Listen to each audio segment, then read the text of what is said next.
Bruce Lee colapsa no apartamento de uma atriz. O seu cérebro incha até explotar. Os médicos não entendem como é possível.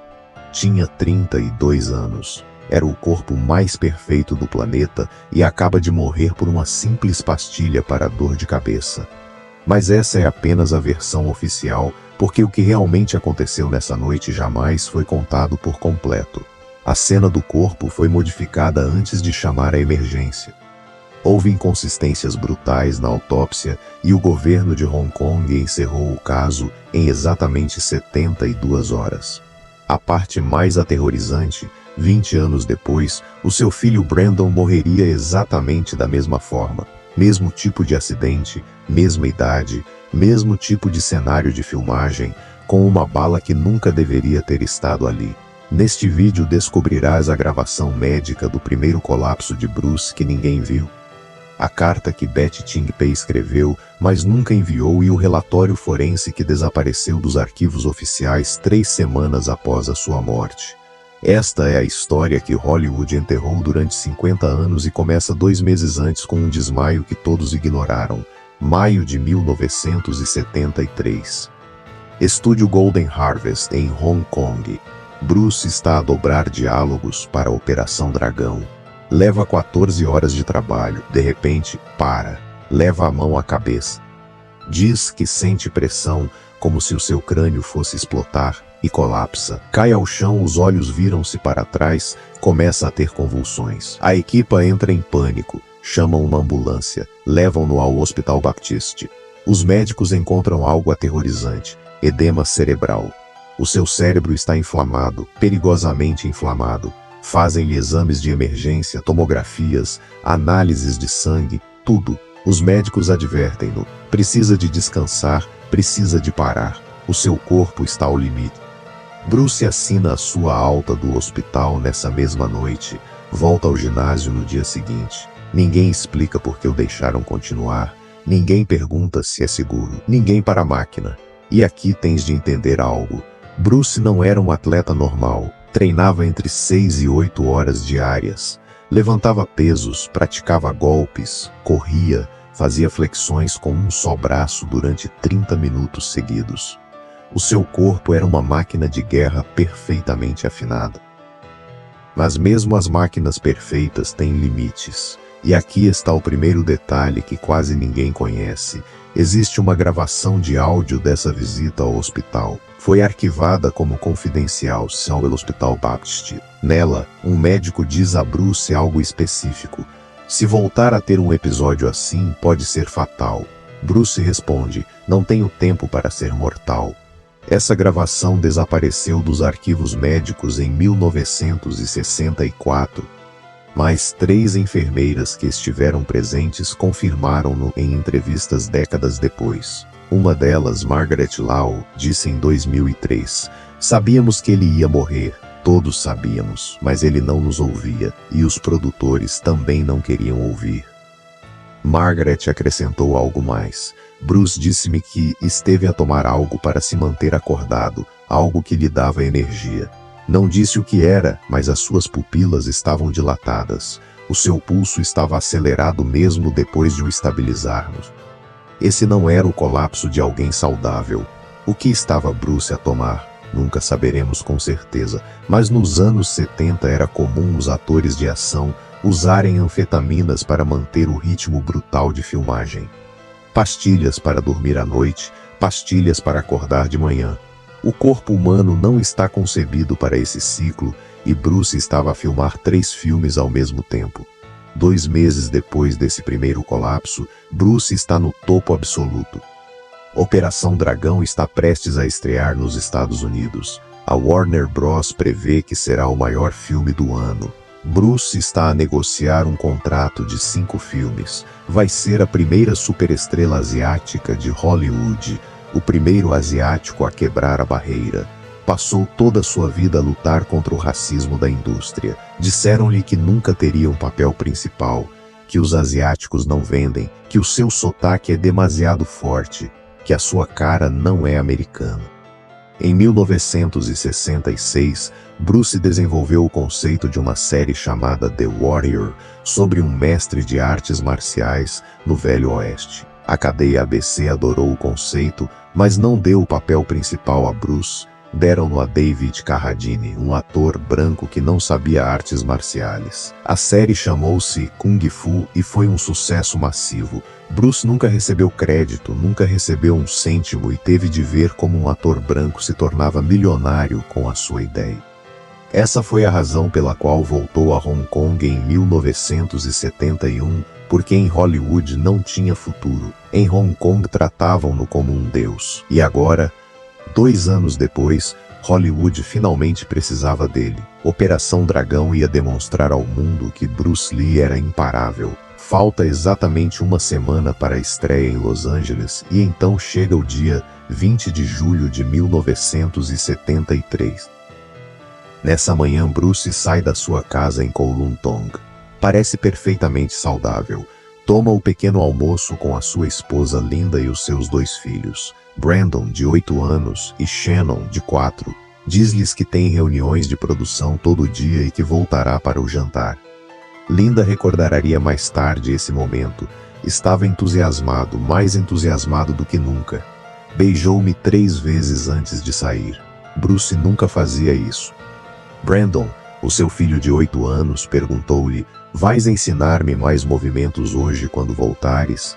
Bruce ajoelhou-se à frente dele, olhou-o diretamente nos olhos e disse-lhe: "Esta noite ensino-te tudo o que sei." Essa foi a última conversa entre Bruce e Brandon. Às 2 horas da tarde, Bruce chega à casa de Raymond Chow. Chow é o proprietário da Golden Harvest e a sua produtora. Estão a trabalhar em Jogo da Morte, o próximo filme de Bruce. Revêem o argumento, discutem locais, tudo normal. Há fotos dessa tarde. Bruce parece relaxado, sorridente. Veste uma camisa azul e calças escuras. Leva o seu argumento marcado com anotações. Está a planear cenas de luta, a desenhar movimentos, completamente focado. Raymond diria mais tarde: Bruce estava no seu melhor momento. Não vi qualquer sinal de que estivesse doente, nenhum. Às 4 horas da tarde tomam uma decisão. Vão ao apartamento de Betty Ting Pei. Betty é uma atriz taiwanesa de 26 anos. É conhecida em Hong Kong, bonita, muito conectada com produtores e políticos importantes. E há rumores de que Bruce e Betty têm algo mais do que uma amizade profissional. Chegam ao apartamento de Betty às 4:30 da tarde. Fica no número 67 da Beacon Hill Road, apartamento 805, um edifício moderno de classe alta.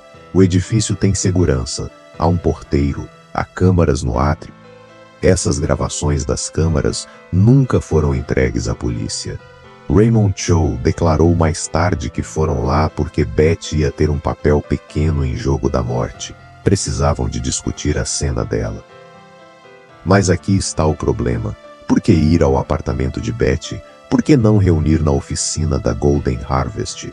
Porque Raymond Chow precisava de estar presente numa reunião sobre um papel tão pequeno, e mais estranho ainda, ninguém avisou Linda. Bruce nunca disse à sua esposa que ia estar no apartamento de outra mulher. Dentro do apartamento, os 3 discutem o argumento. Betty, prepara-te. Tudo parece normal. Mas por volta das 6 horas da tarde, Bruce queixa-se de dor de cabeça, uma dor forte, insistente. Pede a Betty uma aspirina. Betty não tem aspirina, tem algo mais forte. Equagesic é um analgésico combinado. Contém 2 drogas, aspirina e meprobamato. O meprobamato é um relaxante muscular potente, muito potente. Tão potente que hoje em dia está restrito ou proibido em muitos países pelos seus efeitos secundários perigosos. Pode causar sedação extrema, problemas respiratórios e, em casos raros, colapso cardiovascular. Betty dá uma pastilha de Equagesic a Bruce. Bruce toma. Diz que precisa de se deitar um momento, que a dor é muito forte. Vai para o quarto de Betty. Deita-se na cama dela. Diz a Raymond e a Betty que só precisa de 20 minutos. Raymond olha para o relógio. São 6:15 da tarde. Raymond sai. Tem outra reunião. Diz a Betty para o chamar quando Bruce acordar. Tem de ir jantar com o ator George Lazenby às 8 horas da noite para discutir a sua participação em Jogo da Morte. Betty fica. São 6h30 da tarde e Bruce Lee acaba de tomar a sua última pastilha. Passam as horas. Bruce não acorda. 7h30 da tarde. Betty entra no quarto, tenta acordá-lo. Bruce não responde. Ela dirá mais tarde que pensou que ele estava a dormir profundamente e que não queria incomodá-lo. Mas há algo que Betty nunca explicou.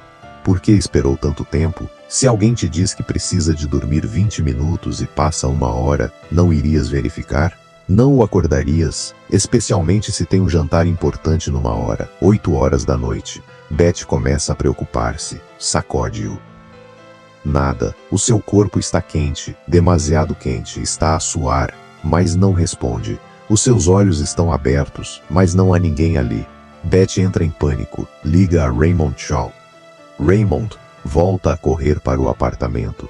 Chega às 8h30 da noite. Entra no quarto, vê Bruce inconsciente na cama de Betty. Tenta acordá-lo, grita-lhe, sacode-o violentamente, dá-lhe estalos na cara. Bruce não reage e é aqui que a história oficial começa a desmoronar-se completamente. Raymond Shaw declarou mais tarde que chamou imediatamente uma ambulância, que os paramédicos chegaram rápido, que fizeram tudo o que podiam. Mas há testemunhas que contradizem essa versão. Vizinhos do edifício declararam que ouviram gritos do apartamento 805 por volta das 8 horas da noite, gritos de pânico, gritos de acorda, acorda, e depois silêncio. Silêncio absoluto durante quase 30 minutos. O que aconteceu nesses 30 minutos? Um vizinho do 8º andar, o Sr. Shen Wei, declarou a um jornal local em 1975. Houve passos rápidos, muitos passos, como se tivessem a mover-se no apartamento 805. Houve imóveis a serem movidos e depois tudo ficou em silêncio. Quem mais estava nesse apartamento? O que estavam a mover? Um paramédico que respondeu à chamada, Charles Wu, deu uma entrevista em 1993, 20 anos depois, onde revelou algo perturbador. Quando chegamos ao apartamento, a cena parecia preparada. O corpo estava na cama, perfeitamente acomodado, demasiado perfeito, como se alguém o tivesse posicionado. Os lençóis estavam esticados, as almofadas perfeitamente colocadas. Não parecia a cena de uma emergência médica. Charles acrescentou, e havia um odor estranho. Não sei descrevê-lo exatamente, mas não era apenas suor, era algo químico, como produtos de limpeza. Limparam a cena. Por quê? Outro detalhe estranho. Quando os paramédicos chegaram, Betty Ting-Pei já não estava no apartamento. Tinha-se ido embora. Raymond Shaw estava sozinho com o corpo. Por que Betty se foi embora antes de a ajuda chegar? No seu depoimento oficial à polícia 2 dias depois, Betty disse: Raymond disse-me para ir embora. Disse que ele se encarregaria de tudo. Disse que era melhor para minha reputação eu não estar lá quando a polícia chegasse. Raymond nunca confirmou nem negou essa versão. Quando os repórteres lhe perguntaram anos mais tarde por que pediu a Betty para sair, Raymond disse simplesmente: não me lembro de lhe ter dito isso. A ambulância chega finalmente ao apartamento por volta das 9 horas da noite. Mais de 2 horas depois de Bruce ter tomado a pastilha, os paramédicos tentam reanimá-lo. Não há pulso, não há respiração, está completamente inconsciente. A sua pele está a arder, o seu corpo está rígido. Levam-no de emergência para o Queen Elizabeth Hospital. Chegam às 9h30 da noite. Os médicos tentam tudo: reanimação cardiopulmonar, injeções de adrenalina, desfibrilhação.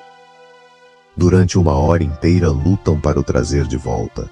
Os monitores não mostram atividade cerebral, zero. O seu cérebro está completamente desligado. O Dr. R.R. Lissé, o médico encarregado, sabe que é inútil, mas continua de todas as formas porque é Bruce Lee, porque não pode simplesmente deixá-lo ir. Às 10h30 da noite, o Dr. Lissé tira as luvas, vira-se para a equipa médica e declara a hora da morte. 22h30 do dia 20 de julho de 1973. Bruce Lee, 32 anos. O homem mais rápido do mundo, o corpo mais perfeito jamais filmado, morto por uma pastilha. Uma enfermeira que esteve presente na sala de emergência, Susan Lam, recordou esse momento numa entrevista em 2008. Nunca esquecerei a expressão do Dr. Lycett. Parecia confuso, perdido. Continuava a repetir: isto não faz sentido. Isto não faz sentido nenhum. Como se a sua mente não pudesse aceitar o que acabava de presenciar. Mas espera, porque é aqui que tudo se torna muitíssimo mais obscuro. A notícia explode no dia seguinte. Primeira página em todos os jornais de Hong Kong: Bruce Lee morto aos 32 anos. Choque absoluto. Ninguém consegue acreditar. As estações de rádio interrompem a sua programação. A televisão cancela todos os seus programas. Todo o Hong Kong paralisa. Em Los Angeles, Operação Dragão está programada para estrear em exatamente 5 dias. A Warner Bros. Entra em pânico. Cancelam a estreia, adiam-na. Como promoves um filme protagonizado por um homem que acaba de morrer? Decidem continuar. A estreia continua programada para 25 de julho, mas agora é um evento completamente diferente. Não é apenas um filme, é um tributo, é um funeral público. Operação Dragão torna-se o filme mais rentável de 1973. Arrecada 200 milhões de dólares a nível mundial. Em 1973, essa cifra é astronômica. Bruce Lee torna-se uma superestrela global depois de morto, mas imediatamente começam as perguntas. Por que estava no apartamento de Betty Chin Pei? Por que Raymond Chow demorou tanto tempo a chamar a ambulância? O que realmente lhe aconteceu naquele quarto? Os jornais de Hong Kong tornam-se selvagens. Publicam teorias, especulações, rumores. Alguns dizem que Bruce foi assassinado pelas tríades, outros dizem que foi suicídio, outros dizem que foi uma overdose de drogas que Raymond e Betty estão a encobrir. Linda Lee, a viúva de Bruce, voa de Los Angeles para Hong Kong com os seus 2 filhos. Está devastada, destruída, mas também está furiosa porque ninguém lhe está a dar respostas claras, ninguém lhe está a dizer a verdade. Linda confronta Raymond Chow em privado. Testemunhas dizem que foi uma conversa explosiva. Linda exigiu saber por que Bruce estava no apartamento de Betty. Raymond deu-lhe a história oficial. Estavam a discutir trabalho. Linda não acreditou. Mas Linda também sabia algo que o público não sabia. Bruce tinha estado a receber ameaças. O governo de Hong Kong anuncia que haverá uma investigação completa, uma autópsia exaustiva, vão descobrir a verdade. A autópsia realiza-se a 21 de julho, um dia após a morte. É um sábado. Inusual fazer uma autópsia no fim de semana, mas as pressões políticas são enormes.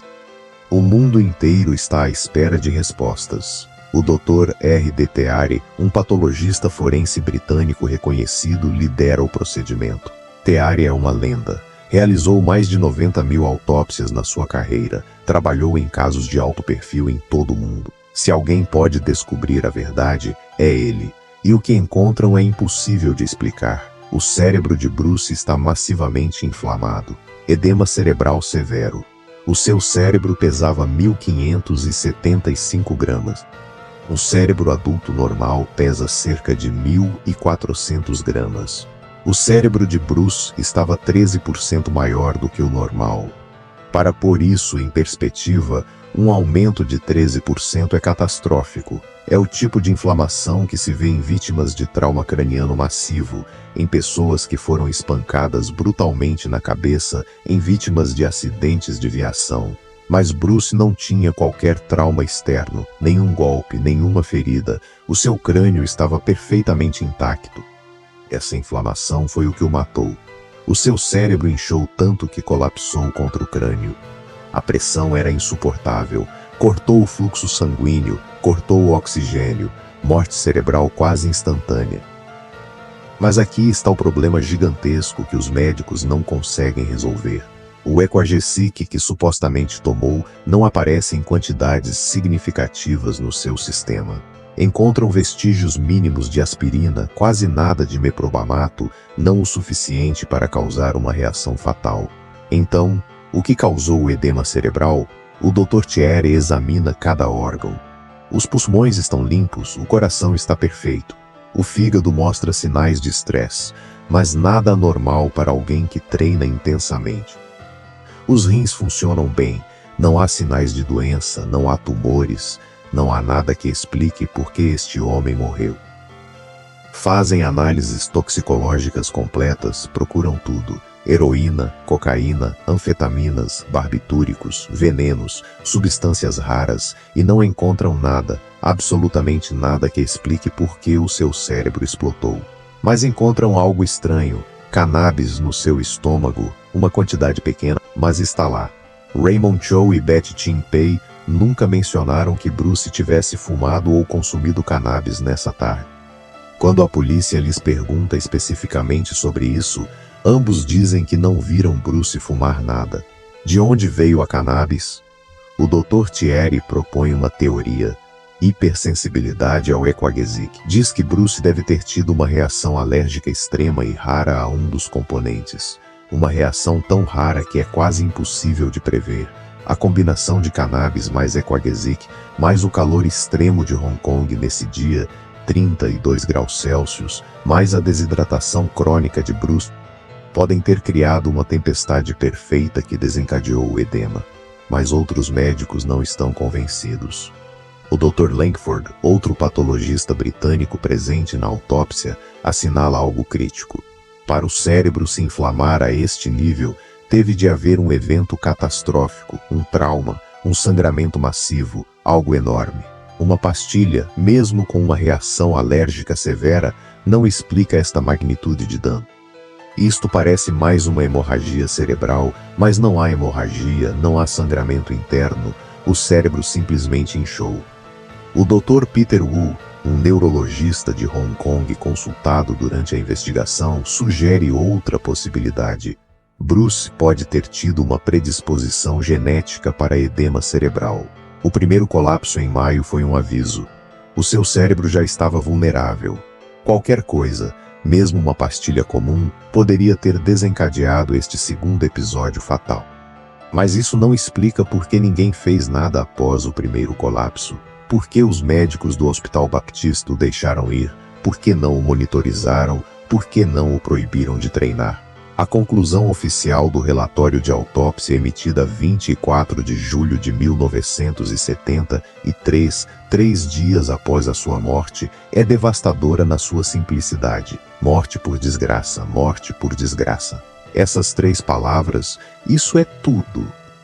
Sem explicação real, sem respostas, apenas uma reação rara a uma pastilha comum que milhões de pessoas tomam sem problemas. E o governo de Hong Kong encerra o caso imediatamente. Não há mais investigações, não há seguimento. O caso está encerrado, mas há algo mais, algo que quase ninguém sabe e que muda tudo. O relatório forense completo, o documento de 47 páginas com todos os detalhes médicos, análises microscópicas, fotografias da autópsia, análises químicas e depoimentos de todos os médicos presentes, desapareceu dos arquivos do governo de Hong Kong 3 semanas após ter sido arquivado. Uma cópia foi guardada no Hospital Queen Elizabeth para referência médica. Essa cópia desapareceu em 1975. Outra cópia foi enviada para o Hospital Baptist, onde Bruce teve o seu primeiro colapso. Essa cópia foi perdida durante uma renovação do arquivo em 1977. Hoje em dia só existem resumos de 2 páginas desse relatório original. 2 páginas de um documento de 47 páginas. O que havia nessas 45 páginas que alguém não queria que o mundo visse? Em 1998, um jornalista de investigação de Hong Kong chamado Timothy Wu tentou obter o relatório completo usando leis de liberdade de informação. O governo respondeu que o documento não podia ser localizado. Timothy pressionou, contratou advogados, foi para tribunal. Em 2001, o tribunal finalmente determinou que o governo de Hong Kong devia produzir o relatório ou explicar oficialmente por que não existia. O governo respondeu com um comunicado de uma só linha. O documento foi destruído de acordo com protocolos padrão de arquivo após 25 anos. Mas os protocolos padrão estabelecem que documentos de alto perfil, especialmente aqueles relacionados com figuras públicas, devem ser preservados indefinidamente. Alguém mentiu, e agora temos de falar da mulher que estava lá quando tudo aconteceu. A mulher que guarda segredos que mudariam tudo. Betty Ching Pei, 26 anos em 1973, atriz taiwanesa. Começou a sua carreira aos 16 anos em filmes de Taiwan. Rapidamente se tornou uma das atrizes mais procuradas de Hong Kong. Não apenas pelo seu talento, não apenas pela sua beleza, mas pelas suas conexões. Betty era conhecida na indústria como alguém protegida. Protegida por quem? Ninguém o dizia abertamente, mas os rumores circulavam constantemente. Produtores poderosos, políticos de alto nível, figuras das tríades. Quando Bruce morreu no seu apartamento, Betty tornou-se imediatamente o centro de um escândalo massivo. Os jornais destruíram-na, chamaram-lhe a mulher que matou Bruce Lee. Acusaram-na de ser sua amante, de drogar Bruce, de estar envolvida na sua morte. Publicaram fotos do seu apartamento, do seu quarto, perseguiram a sua família. Betty escondeu-se durante semanas, não saiu de casa, não falou com ninguém. Finalmente, 3 dias após a morte, o seu advogado organizou uma conferência de imprensa. Betty apareceu com óculos escuros. Parecia exausta, destruída. Leu um comunicado preparado. Bruce Lee veio ao meu apartamento a 20 de julho juntamente com Raymond Chow para discutir a minha participação em Jogo da Morte. Bruce sentiu-se mal. Dei-lhe uma pastilha para a dor de cabeça. Isso é tudo. Eu não matei Bruce Lee. Não sei por que morreu. Os médicos dizem que foi uma reação ao medicamento. Eu só queria ajudá-lo. Os repórteres gritaram perguntas. Betty não respondeu a nenhuma. Saiu rapidamente da sala, mas a sua história começou a mudar. Em entrevistas posteriores em 1975, Betty revelou detalhes que não tinha mencionado antes. Disse que Bruce e ela eram muito próximos, que tinham uma amizade especial, que Bruce visitava o seu apartamento frequentemente, que às vezes passavam horas a falar sobre cinema, sobre filosofia, sobre a vida. Era apenas amizade? Betty nunca o esclareceu completamente, mas as suas palavras sugeriam algo mais profundo. Linda Lee, a viúva de Bruce, nunca confirmou nem negou publicamente se Bruce estava a ter um caso com Betty. Mas no seu livro Bruce Lee, The Man Only I Knew, publicado em 1975, Linda escreveu algo revelador. Bruce era humano. Era um homem com paixões, com tentações, com fraquezas. A nossa vida juntos não foi perfeita. Tivemos momentos difíceis, houve coisas que magoaram, mas amei-o completamente e sei que ele me amou até ao seu último sopro. Entre linhas, Linda estava a admitir que algo tinha acontecido, que Bruce tinha ultrapassado limites, mas que ela tinha escolhido perdoá-lo. Em 1993, 20 anos após a morte de Bruce, Betty Ching Pei deu uma entrevista explosiva a um programa de televisão de Hong Kong chamado The Untold Story e revelou algo que nunca tinha dito antes. O entrevistador perguntou-lhe diretamente: "Tiveste uma relação romântica com Bruce Lee?" Betty olhou diretamente para a câmera. Os seus olhos encheram-se de lágrimas. "O Bruce e eu amávamo-nos", disse. "Amei-o desde o momento em que o conheci e ele amou-me. Não foi apenas sexo, não foi apenas um caso, foi real, profundo, mas ele estava casado, tinha filhos e eu sabia que ele nunca iria deixar a Linda. Então vivemos nas sombras, roubando momentos, fingindo que era apenas amizade." O estúdio ficou em completo silêncio. Betty continuou: "O dia em que morreu no meu apartamento não foi a primeira vez que esteve lá. Tinha estado muitas vezes antes. O Raymond sabia. A Linda provavelmente desconfiava, mas ninguém dizia nada porque em Hong Kong, nos anos 70, essas coisas não se falavam. E então Betty disse algo que mudou tudo. Escrevi uma carta", disse Betty, "uma carta para Linda explicando-lhe tudo o que aconteceu nessa noite, todos os detalhes, coisas que nunca disse à polícia, coisas que nunca disse em público, Coisas sobre o que Bruce me confiou nas suas últimas semanas, sobre as ameaças que estava a receber, sobre o medo que sentia. O entrevistador inclinou-se para a frente. Enviaste essa carta? Betty abanou a cabeça. Não, guardei-a. Ainda a tenho. Por que não enviaste? Betty limpou as lágrimas. Porque algumas verdades destroem mais do que curam. Porque a Linda já tinha sofrido o suficiente. Porque enviar essa carta teria destruído a imagem que o mundo tem de Bruce. E eu amava-o demasiado para fazer isso. O que diz a carta? Betty olhou para baixo, ficou em silêncio durante quase um minuto inteiro. Finalmente respondeu: diz a verdade sobre quem realmente matou Bruce Lee. A entrevista terminou aí. O programa cortou para os intervalos comerciais. Quando voltaram, Betty já se tinha ido embora. Essa carta nunca foi publicada. Betty morreu a 14 de março de 2023, aos 75 anos, no seu apartamento em Hong Kong. Segundo a sua família, Betty destruiu todos os seus documentos pessoais, incluindo essa carta, antes de morrer. O que dizia essa carta?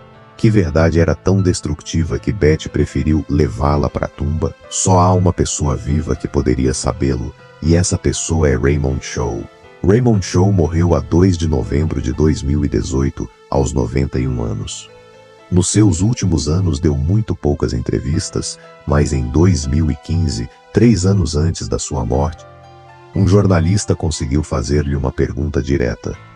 O que realmente aconteceu no apartamento de Betty Ting Pei a 20 de julho de 1973? Raymond, já frágil e idoso, respondeu com voz trêmula. O que aconteceu nesse dia perseguir-me-á até a minha tumba. Há coisas que vi, coisas que fiz, decisões que tomei e terei de viver com isso para sempre. Mas não posso dizer mais. Prometi não dizer mais e vou manter essa promessa. A quem prometeste? Raymond fechou os olhos. As pessoas que ainda têm poder para destruir o que resta da minha vida. Essa foi a última vez que Raymond falou publicamente sobre a morte de Bruce Lee. Mas a conexão de Betty com a morte de Bruce não termina aí, porque há algo mais. Algo que conecta Betty Ting Pei com as tríades de Hong Kong, com o verdadeiro motivo pelo qual Bruce Lee poderia ter sido assassinado. E isso leva-nos à parte mais obscura desta história. Hong Kong nos anos 70 não era apenas cinema e glamour. Era um lugar controlado pelas tríades, organizações criminosas que geriam tudo. Narcotráfico, extorsão, prostituição, jogos de azar e especialmente a indústria do entretenimento. Se querias fazer filmes em Hong Kong, tinhas de negociar com as tríades, tinhas de pagar impostos, tinhas de usar os seus estúdios, tinhas de contratar os seus atores, tinhas de jogar segundo as suas regras. Bruce Lee recusou-se.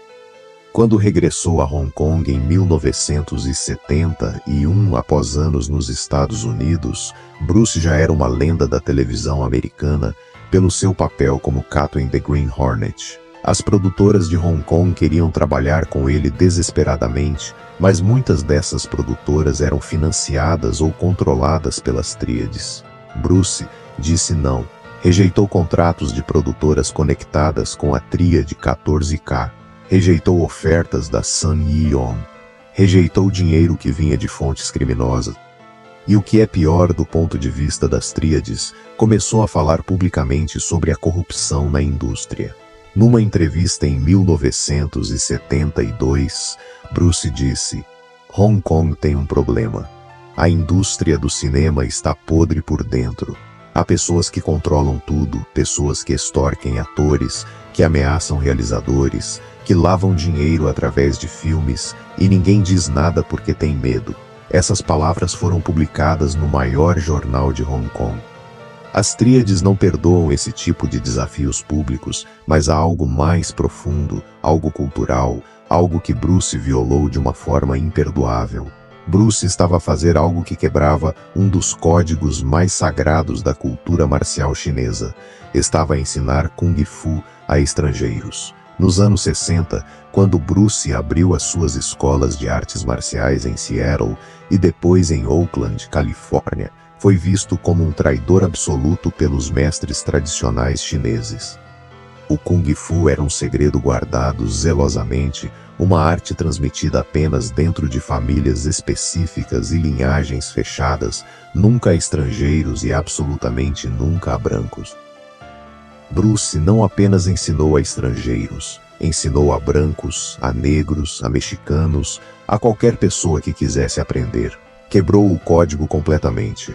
Democratizou uma arte que se supunha dever permanecer exclusiva, e por isso alguns mestres em Hong Kong e em toda a China odiavam-no com uma paixão feroz. Há relatórios documentados de que Bruce recebeu ameaças, chamadas telefônicas à meio da noite, cartas sem remetente, mensagens deslizadas por baixo da porta de sua casa, todas a dizer-lhe o mesmo: para de prostituir a arte chinesa, para de ensinar os demônios brancos ou paga o preço. Linda Li confirmou isto em entrevistas anos mais tarde. Disse que Bruce recebia ameaças constantemente, que estava preocupado, que tinha aumentado a segurança em sua casa, que tinha começado a variar as suas rotas quando saía. Em 1973, poucos meses antes da sua morte, um mestre de Kung Fu em São Francisco, chamado Wong Jack-man, fez declarações públicas num jornal chinês acusando Bruce de trair a herança sagrada da China. Wong Jack-man já tinha lutado contra Bruce em 1964 num combate fechado que se tornou lendário. Bruce venceu, mas a rivalidade nunca terminou. E em 1973, Wong estava a dizer abertamente que Bruce merecia ser punido. Agora conecta todos os pontos. Bruce está a desafiar as tríades publicamente, está a rejeitar o seu dinheiro, está a ameaçar o seu controle sobre a indústria. Bruce está a atrair a cultura chinesa ao ensinar Kung Fu a estrangeiros. Está a receber ameaças de mestres tradicionais. Bruce está no topo da sua carreira. Está prestes a conquistar Hollywood. Está prestes a tornar-se o primeiro asiático a ser uma superestrela global. E de repente morre em circunstâncias extremamente estranhas no apartamento de uma mulher com conexões às tríades, com um produtor presente que também tem conexões, numa cena que foi preparada antes de os paramédicos chegarem. Coincidência? Betty Tink Pei vivia num edifício na Beacon Hill Road. Esse edifício era conhecido. Vários apartamentos nesse edifício eram propriedade de membros de alto nível da tríade 14K. Betty nunca explicou como pôde pagar um apartamento nesse edifício tão exclusivo com o seu salário de atriz. Raymond Chow, o produtor que estava com Bruce nesse dia, também tinha conexões conhecidas. Golden Harvest, a sua produtora, frequentemente precisava de proteção das tríades para filmar em certas localizações de Hong Kong. Raymond tinha negociado com eles múltiplas vezes, sabia como funcionava o sistema. E depois há o detalhe mais perturbador de todos. 3 meses antes da morte de Bruce, um ator de Hong Kong chamado Bruce Lee, sem relação com Bruce Lee, apenas usava um nome semelhante para capitalizar a sua fama, recebeu uma visita de membros da tríade Sun Yun em sua casa. Disseram-lhe para parar de fazer filmes a imitar Bruce Lee, que estava a roubar o nome, que estava a faltar ao respeito. Bruce Lee recusou-se, disse que tinha o direito de fazer os filmes que quisesse. 2 semanas depois, Bruce Lee foi atacado na rua por 3 homens mascarados, espancaram-no brutalmente com tacos de basebol. Partiram-lhe 2 costelas, fraturaram-lhe a mandíbula e, enquanto estava no chão a sangrar, um dos homens inclinou-se e sussurrou-lhe: "Para de imitar o Bruce ou o próximo passo será a tua família." Bruce Lee deixou de fazer filmes de artes marciais imediatamente e mudou-se para Taiwan. Nunca regressou a Hong Kong. Se as tríades estavam dispostas a atacar salvagemente um imitador sem importância, o que fariam com o homem real que os estava a desafiar abertamente? Nunca haverá provas definitivas. As tríades não deixam evidências, operam nas sombras perfeitamente, são especialistas em fazer com que os assassinatos pareçam acidentes, e se realmente estiveram envolvidas na morte de Bruce, garantiram que nunca se pudesse provar. Mas há uma última peça desta história, uma peça que conecta absolutamente tudo e é a mais aterrorizante de todas, porque 20 anos depois o filho de Bruce Lee morreria exatamente da mesma maneira, e essa coincidência é impossível de ignorar. 31 de março de 1993. Wilmington, Carolina do Norte. Brandon Lee, 28 anos, está a filmar The Crow. É a sua grande oportunidade, o seu filme de ruptura.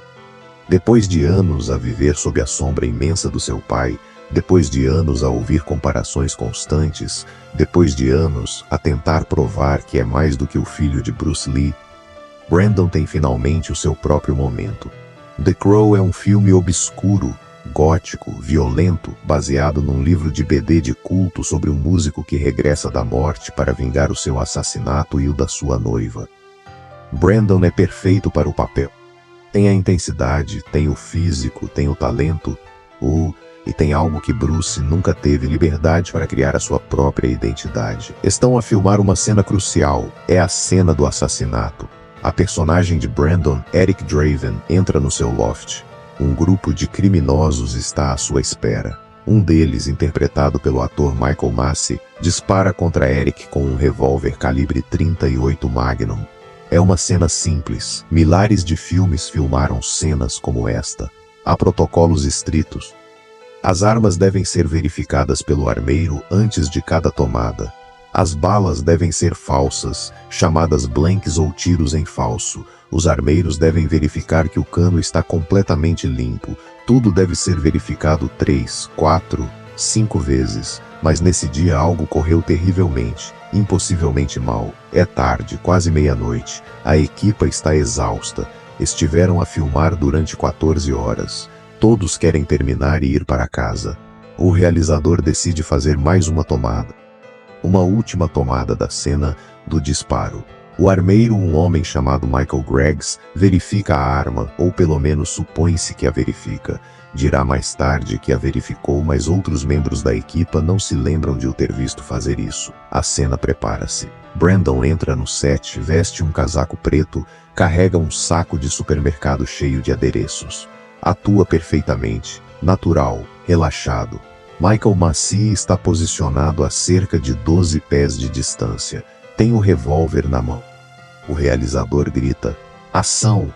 Brandon abre a porta, entra no loft, vê os criminosos, a sua expressão muda, há perigo. Michael Massey levanta o revólver, aponta, dispara. O clarão, o ruído, o recuo da arma. Brandon cai para trás dramaticamente, perfeitamente. A forma como cai é impecável, como se realmente lhe tivessem disparado. O realizador não grita corta imediatamente. Deixa que a tomada continue mais uns segundos. Quer capturar o momento completo. Brandon continua no chão, não se mexe. Finalmente, o realizador grita: "Corta!" Brandon continua sem se mexer. Alguém da equipa ri-se. "Brandon, foi perfeita. Podes levantar-te?" Brandon não se levanta. O realizador aproxima-se. "Brandon, estamos prontos para a tomada seguinte." Nada. Agora vários membros da equipa estão a aproximar-se. E então alguém vê o sangue, sangue real, escuro, a espalhar-se pela camisa de Brandon, a sair de um buraco no seu abdômen. Alguém grita, o set entra em pânico absoluto. Ajoelham-se junto a Brandon. Está consciente, apenas confuso. Os seus olhos estão abertos, mas perdidos. Diz algo, é difícil ouvi-lo. Alguém se inclina perto. "O que aconteceu?" sussurra Brandon. "Dispararam-me de verdade." Ligam para o 911. Uma ambulância chega em 8 minutos. Os paramédicos estabilizam-no o suficiente para o transportar. Levam-no de emergência para o New Hanover Regional Medical Center. Os cirurgiões operam durante 5 horas desesperadas. Tentam reparar o dano massivo, mas a bala perfurou a sua aorta abdominal, a artéria principal que leva sangue do coração para o resto do corpo. A perda de sangue é catastrófica. A 13 horas e 3 minutos do dia 31 de março de 1993, Brandon Lee é declarado morto. Tem 28 anos, exatamente a mesma idade que tinha o seu pai quando começaram os colapsos cerebrais. A sua noiva, Eliza Hutton, estava no set nessa noite. Viu tudo. viu Brandon ser atingido, viu o sangue, viu o pânico, foi na ambulância com ele, estava a segurar a sua mão quando ele morreu. Elisa nunca mais voltou a trabalhar no cinema, retirou-se completamente da vida pública, nunca se casou, nunca falou publicamente sobre essa noite em detalhe. E aqui está a parte que faz com que tudo isto seja impossível de ignorar. A investigação posterior revela algo que não faz sentido. Há algo chamado bala fantasma ou squib load. É quando parte de uma bala em falso fica presa no cano de uma arma. Dias depois, quando se dispara outro tiro em falso, a carga explosiva empurra essa bala presa para fora com força letal. Foi isso que matou Brandon. Uma bala que não devia estar ali, um fragmento preso no cano, um protocolo que não foi seguido. Mas aqui está a pergunta que ninguém consegue responder satisfatoriamente. Como é possível que o armeiro do set, um profissional com 20 anos de experiência chamado Michael Greggs, não tenha verificado o cano da arma? Como é possível que ninguém tenha verificado se o cano estava completamente limpo? Em toda a produção de Hollywood, as armas são verificadas obsessivamente. Antes de cada tomada, depois de cada tomada. Os armeiros abrem as armas, olham para dentro do cano com lanternas, verificam cada câmara. Os protocolos existem precisamente para evitar este tipo de acidentes. E estes protocolos são seguidos religiosamente porque as consequências de não o fazer são exatamente o que aconteceu a Brandon. Nesse dia, cada um desses protocolos foi ignorado. Por quê? Michael Greggs nunca deu uma explicação coerente. No seu depoimento oficial disse que estava seguro de ter verificado a arma, mas não pôde explicar como se lhe passou um fragmento de bala no cano. Michael Massey, o ator que disparou a arma, nunca mais tocou numa arma num filme. Caiu numa depressão profunda e devastadora. Numa entrevista em 2005, 12 anos após o incidente, disse algo inquietante. Não foi um acidente. Não pode ter sido um acidente. Essas armas são verificadas sempre, múltiplas vezes por múltiplas pessoas. É impossível que todos falhassem ao mesmo tempo. Algo mais aconteceu nesse dia, mas ninguém quer falar sobre isso. Ninguém quer admitir o que realmente aconteceu. O que realmente aconteceu? Perguntou-lhe o entrevistador. Michael Massey olhou diretamente para a câmara. Alguém queria que Brandon Lee morresse e garantiram que acontecesse. Michael Massey morreu em 2016 de cancro do estômago. Carregou essa culpa e essas suspeitas durante 23 anos. E aí é quando começas a ver as coincidências impossíveis. Bruce Lee morre aos 32 anos num set de filme relacionado com o seu trabalho por algo que não devia estar ali, uma reação a uma pastilha que milhões tomam sem problemas. Brandon Lee morre aos 28 num set de filme por algo que não devia estar ali, uma bala numa arma que foi supostamente verificada. Bruce Lee, a cena foi alterada antes de chamar a emergência. Houve 30 minutos inexplicáveis. Brandon Lee, os protocolos de segurança foram ignorados inexplicavelmente. Múltiplas pessoas falharam em fazer o seu trabalho básico. Bruce Lee, o relatório forense completo desapareceu dos arquivos. Brandon Lee, várias pessoas da equipa foram despedidas imediatamente após o incidente e assinaram acordos de confidencialidade que as proibiam de falar sobre o que viram nessa noite. Bruce Lee, ameaças das tríades, conexões obscuras, pessoas poderosas com motivos. Brandon Lee estava a fazer um filme para Miramax, uma produtora com as suas próprias conexões obscuras. Estava prestes a tornar-se uma estrela massiva, estava a quebrar o estereótipo do sidekick asiático, exatamente como seu pai. 2 gerações, mesma família, mesma indústria, mortes impossíveis que nunca foram completamente explicadas. Maldição, coincidência estatística ou algo muito mais obscuro? Linda Lee Cadwell, a mulher que perdeu o seu marido e o seu filho em circunstâncias impossíveis, viveu com estas perguntas durante mais de 30 anos. Numa entrevista em 2018, quando tinha 73 anos, perguntaram-lhe diretamente se acredita na maldição da família Lee. Linda respirou fundo, os seus olhos encheram-se de lágrimas e respondeu: "Não acredito em maldições, não acredito em magia. Acredito em padrões. E o padrão aqui é absolutamente claro: dois homens extraordinários no topo das suas carreiras, rodeados de pessoas poderosas com interesses em mantê-los controlados ou calados, mortos em circunstâncias que nunca foram completamente explicadas.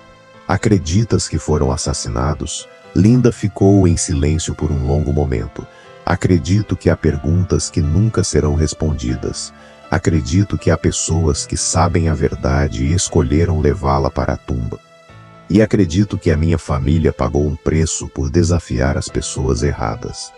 Shannon Lee, a filha de Bruce e irmã de Brandon, agora com 55 anos em 2024, dedicou a sua vida inteira a preservar o legado do seu pai e irmão.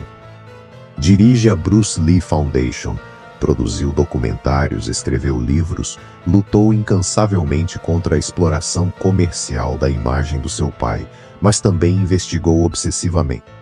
Em 2020, Shannon apareceu num podcast de investigação criminal chamado Hollywood's Dark Secrets e disse algo que poucos tinham ouvido antes: "Passei 30 anos a investigar a morte do meu pai.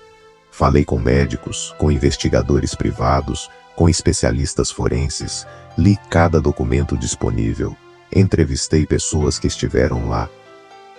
E a conclusão a que cheguei é simples, mas devastadora: nunca saberemos a verdade completa.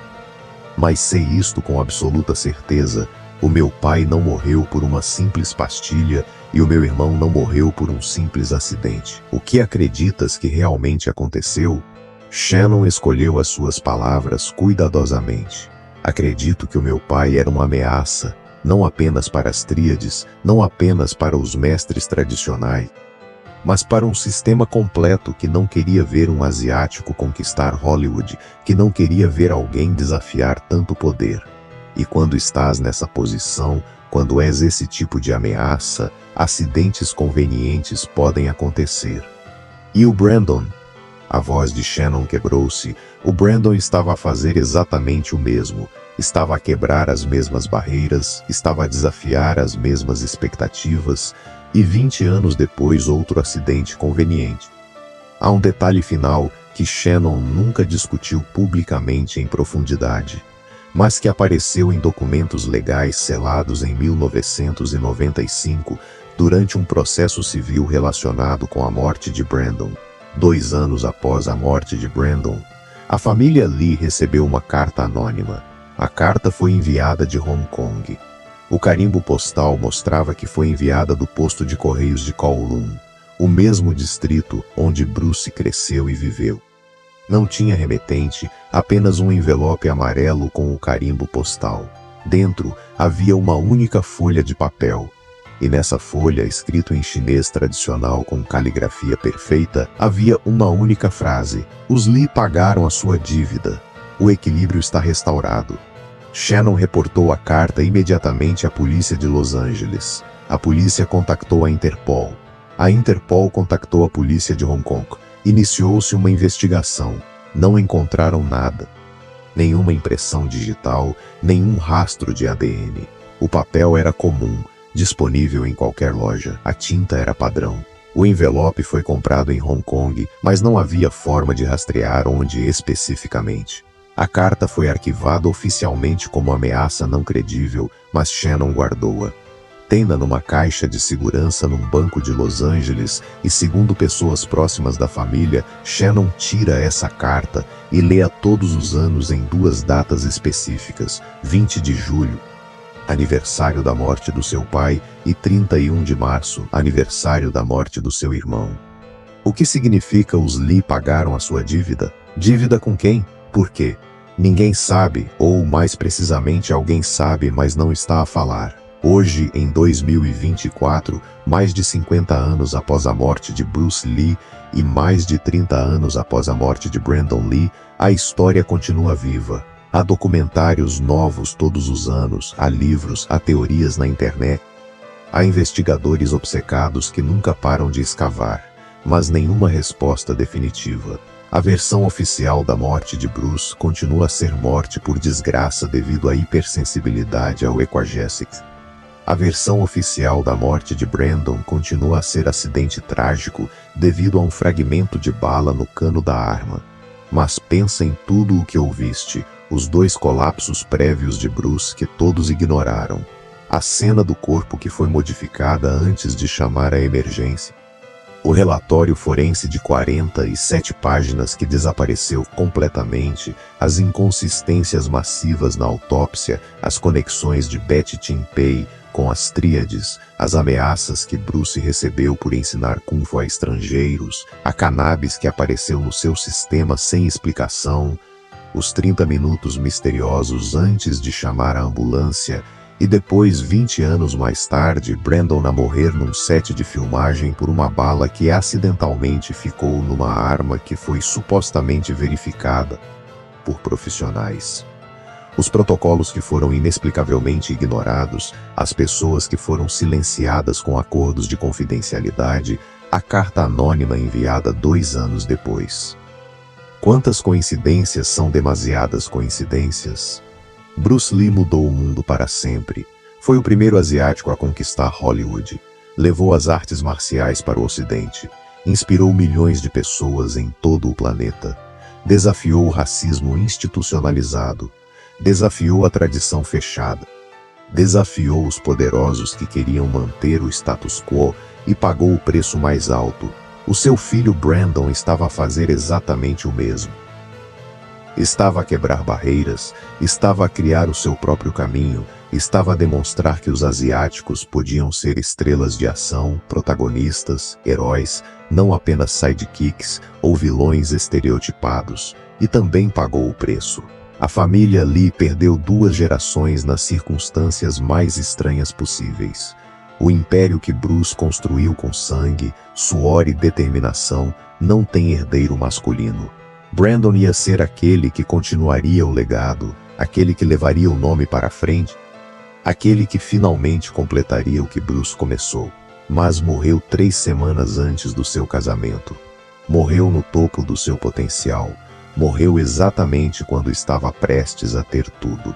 Shannon carrega o nome Lee, continua o trabalho, preserva a memória.